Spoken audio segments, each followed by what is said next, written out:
Olá, neste vídeo você vai aprender a representar uma função f de x com domínio no intervalo de 0 até m como uma série de Fourier envolvendo exclusivamente senos ou exclusivamente cossenos.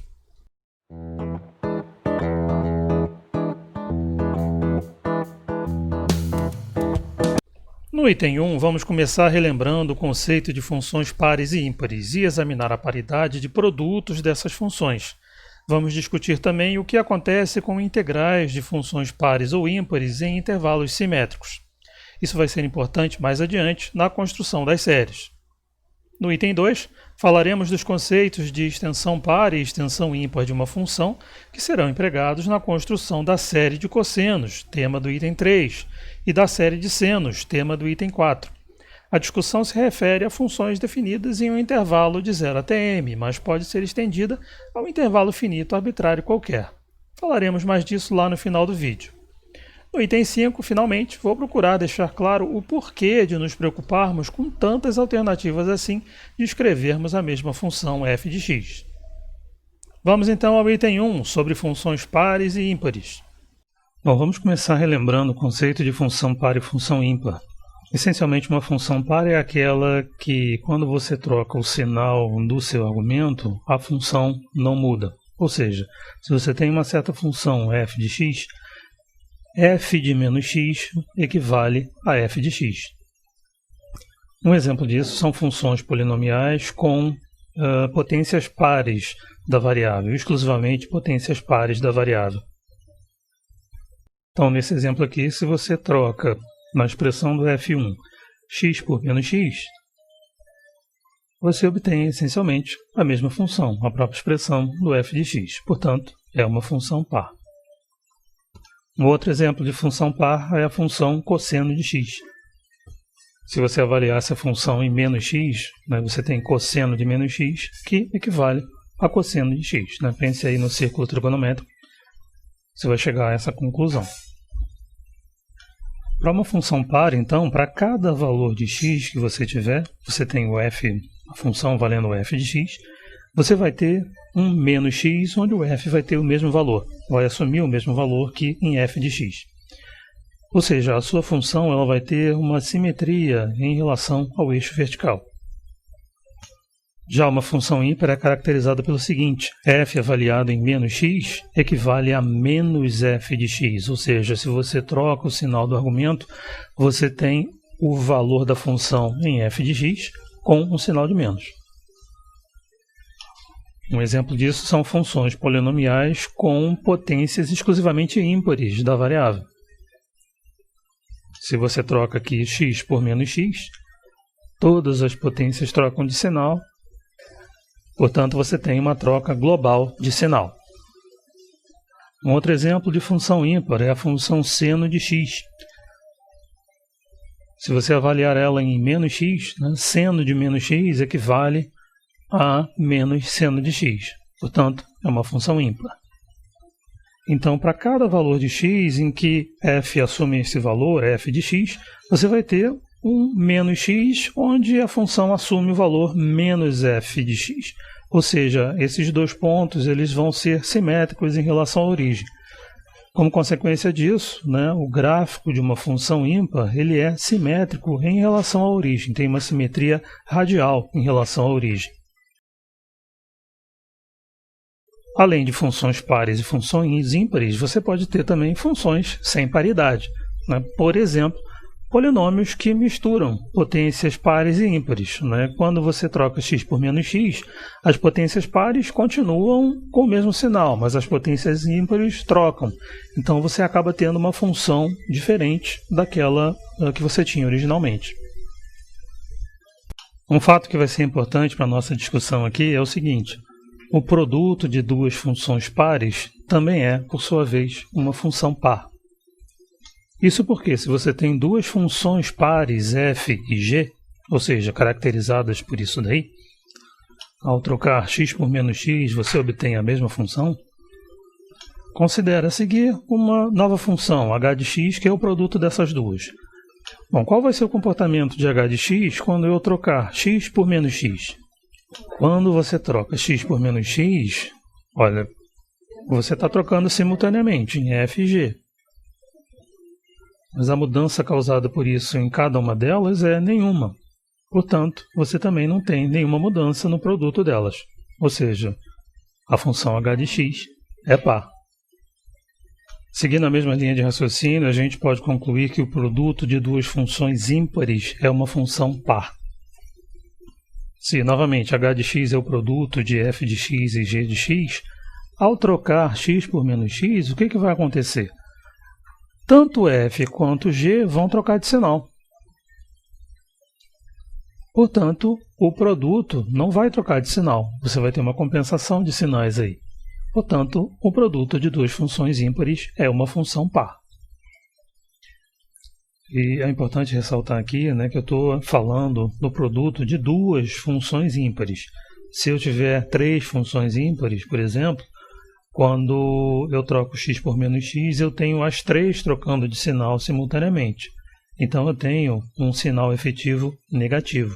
Portanto, este produto de três funções ímpares vai ser ímpar, tá?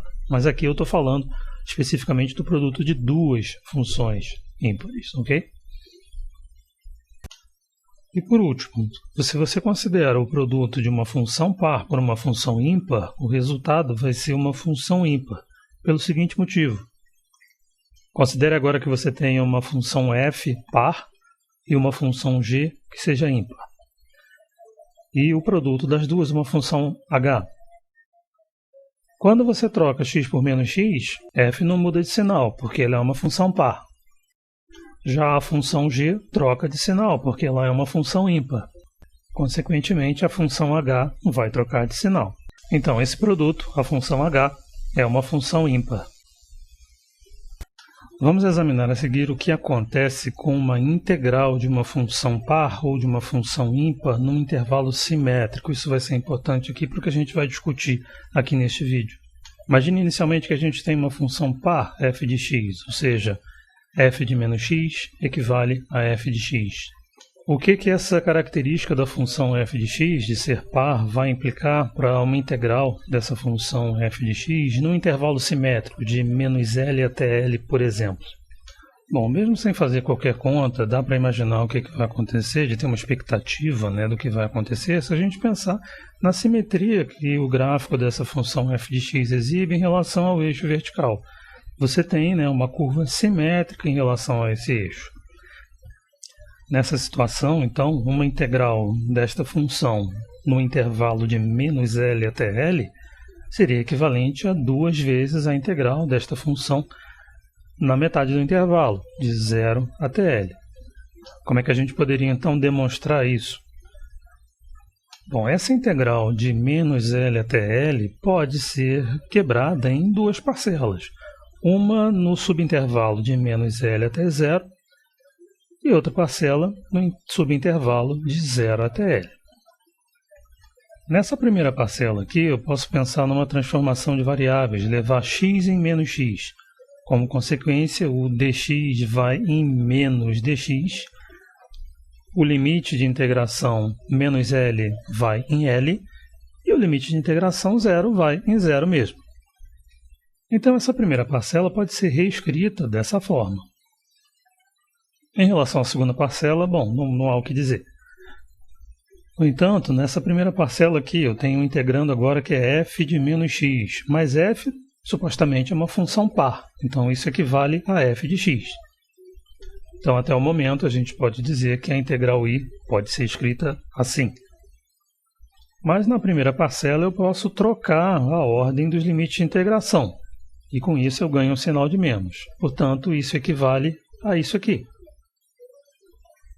Ou seja, a nossa integral equivale, portanto, a 2 vezes a integral de f de x do intervalo de 0 até L. Isso aí vai acontecer, né, com toda função par integrada num intervalo simétrico. Okay? É uma questão aí de duas coisas.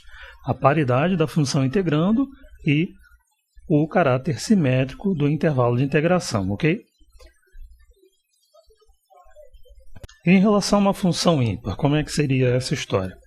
Quase a mesma coisa, com algumas importantes diferenças. Bom, se a função é ímpar, então Isso quer dizer que f avaliado em menos x é igual a menos f avaliado em x. Estou pensando numa integral, então, desta função ímpar num intervalo simétrico de menos L até L. Antes de fazer qualquer conta, o que a gente pode esperar dessa integral num intervalo simétrico? O gráfico da função f de x é simétrico em relação à origem, tem uma simetria radial em relação à origem. Toda a contribuição que você tiver para a integral do lado direito, ou seja, no trecho de 0 até L, vai ter uma contribuição de mesmo módulo, mas de sinal contrário, no trecho de menos L até 0. Portanto, essas duas contribuições sempre vão se cancelar. A minha expectativa é que essa integral seja nula. Mas a gente pode demonstrar isso ali na integral. Assim como no caso anterior, se a integral é de menos L até L, eu posso quebrar essa integral em duas parcelas. Uma para o trecho de menos L até 0 e outra para o trecho de 0 até L. Para essa primeira parcela, vou usar aqui a mesma transformação de variáveis, vou levar x em menos x. Então, assim como no caso anterior, eu tenho isso daqui e eu vou reescrever a minha integral desta forma. Até aqui a discussão está exatamente igual como no caso anterior. A partir daqui é que a história toma outro rumo, porque eu estou agora considerando f de x como uma função ímpar. Então, f de menos x aqui equivale a menos f de x. Portanto, a integral pode ser escrita assim. Novamente, nessa primeira parcela, se eu trocar a ordem dos limites de integração, ganho o sinal de menos, tenho isso daqui, e o resultado é 0.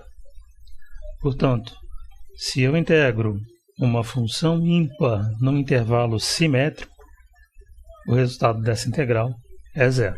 Então entram em jogo aqui essas duas coisas. A paridade da função integrando, no caso, uma função ímpar, e o fato da gente estar trabalhando num intervalo de integração simétrico. Okay? Se isso acontece, você tem a integral igual a 0. A partir de uma função com paridade qualquer, ou mesmo uma sem paridade definida, não importa, definida no intervalo de 0 até m, sempre vai ser possível construir outra função que seja par ou ímpar, a sua escolha. É o tema deste próximo item. Imagine uma certa função f de x definida no intervalo de 0 até L. Essa função f de x ela não tem paridade definida, pode ser qualquer coisa. Exponencial de x, por exemplo, não tem paridade, não é par nem ímpar. A chamada extensão par desta função f de x é uma outra função que a gente vai representar aqui como f índice p de x, que vai estar definida não mais no intervalo de 0 até L, mas no intervalo simétrico de menos L até L. Da seguinte maneira: no intervalo original de 0 até L, ela corresponde à própria função f de x. No outro trecho de menos L até 0, vou fazer ela corresponder a f avaliada em menos x.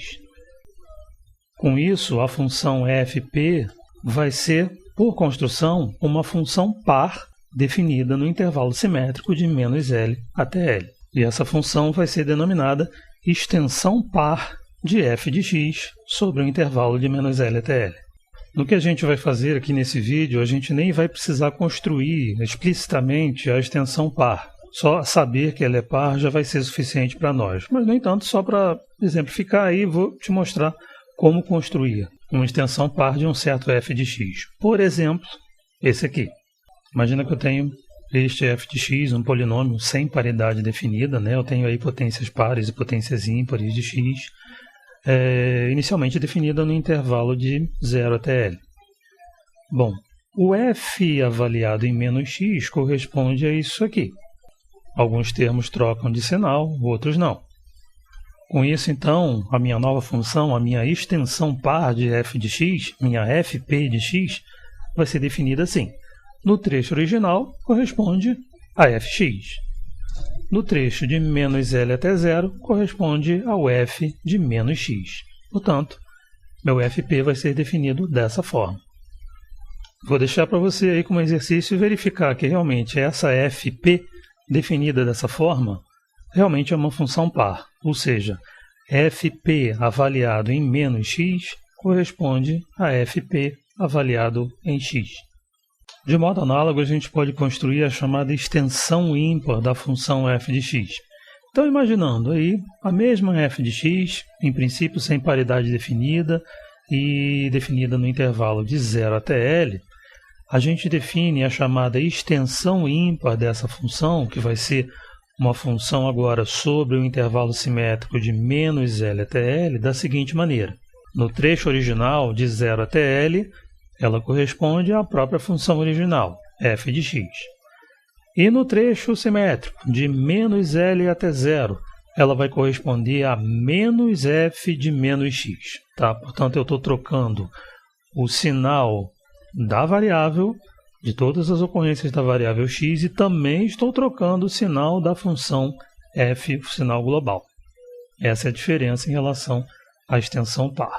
Então, isso aí, com essa definição, é chamada de extensão ímpar de f de x.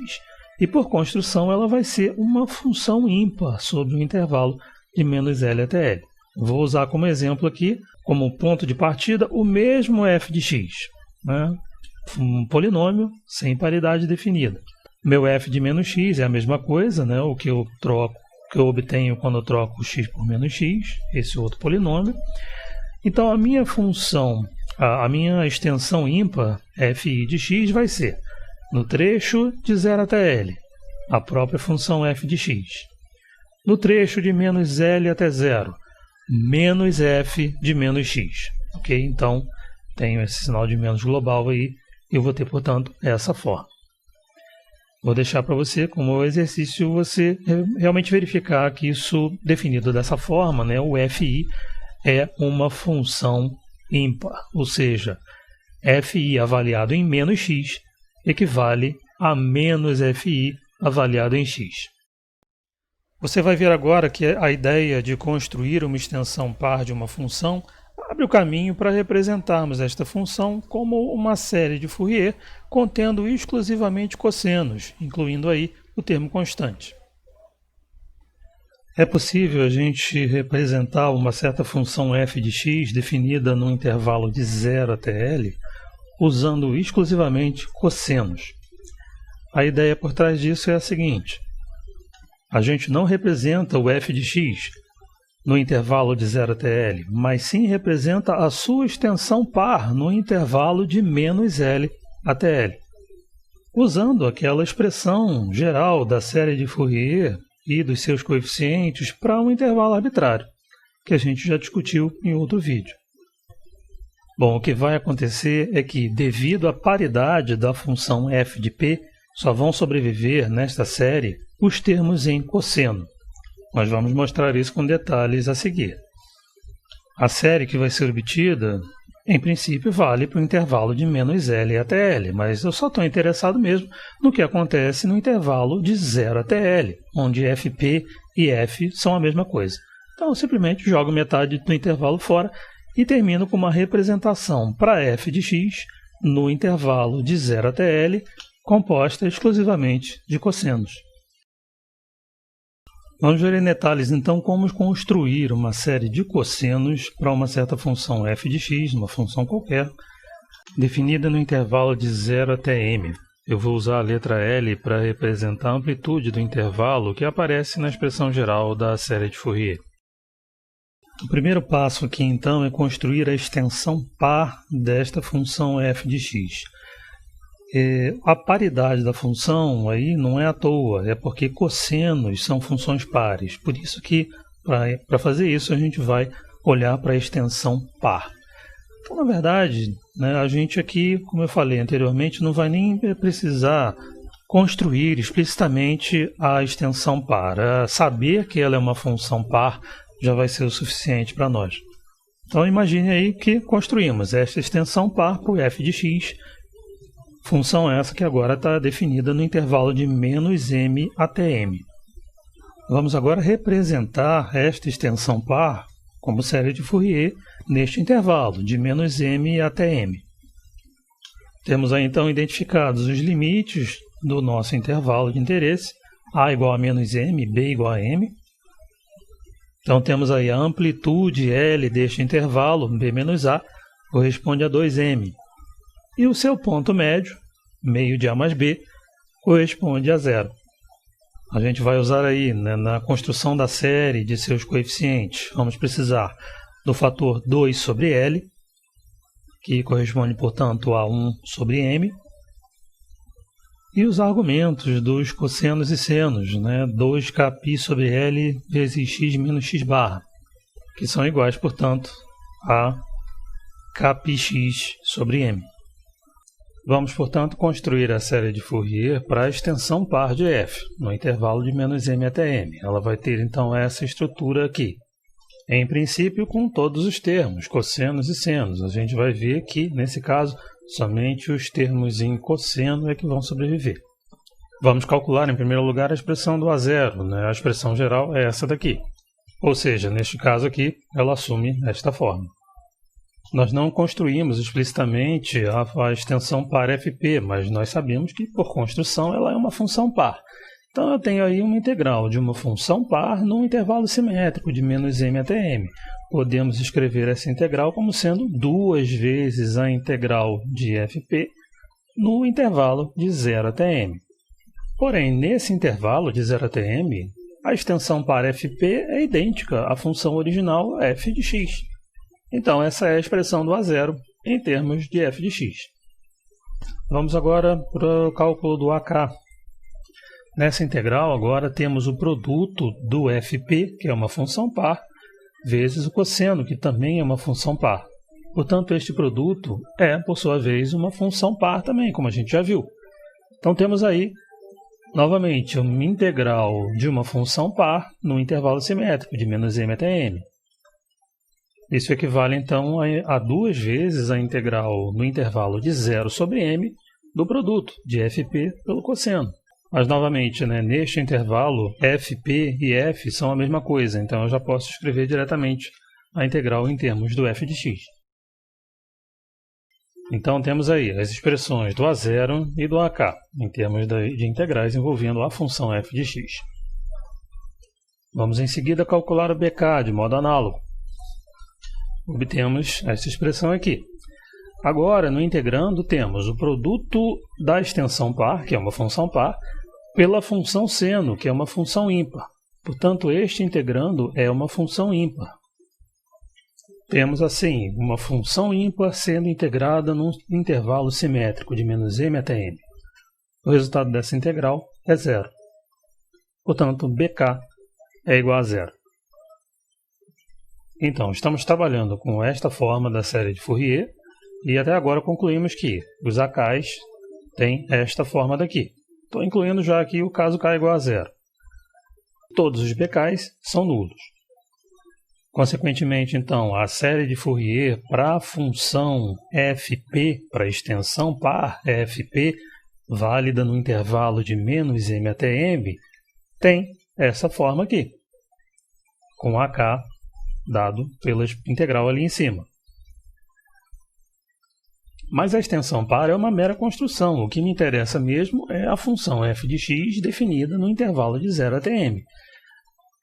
Esta série, que é válida para representar fp no intervalo de menos m até m, claro, também é válida para representar o f de x no intervalo de 0 até m.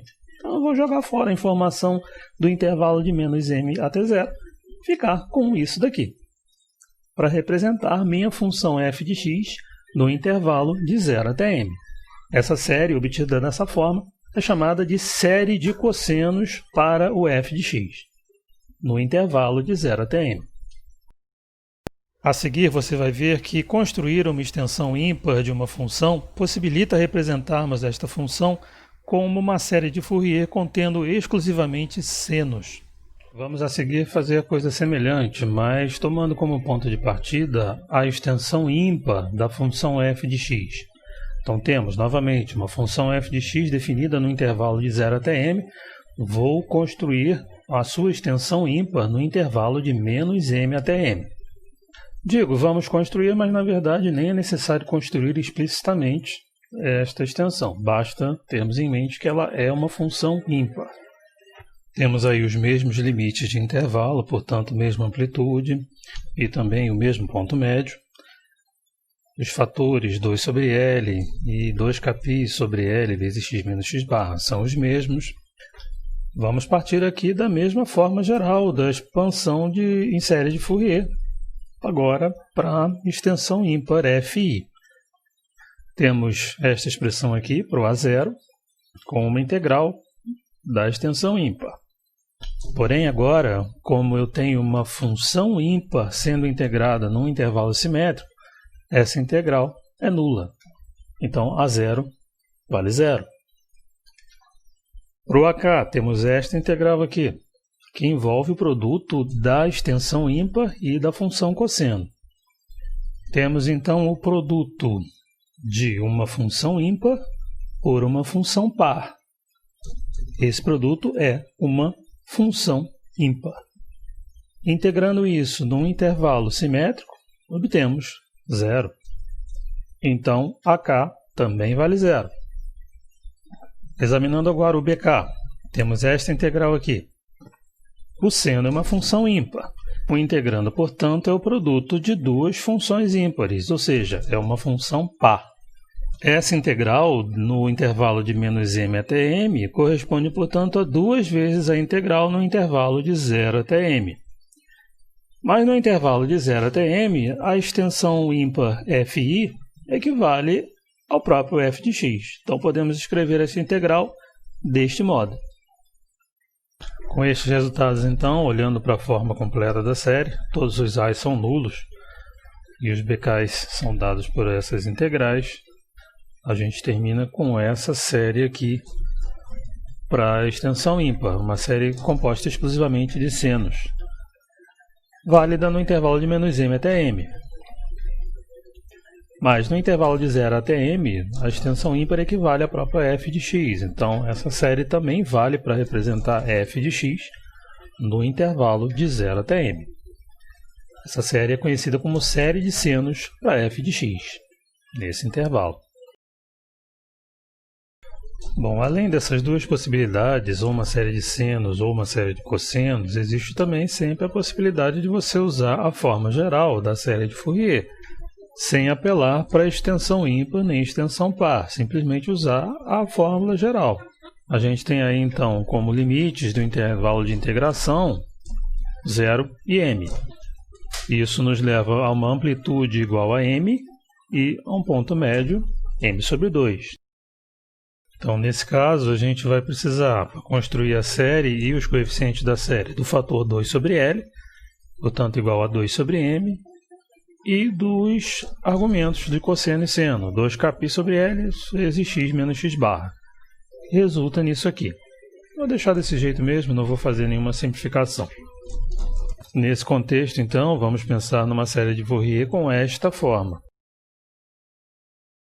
Os coeficientes AK tomam esta forma e os coeficientes BK tomam esta forma.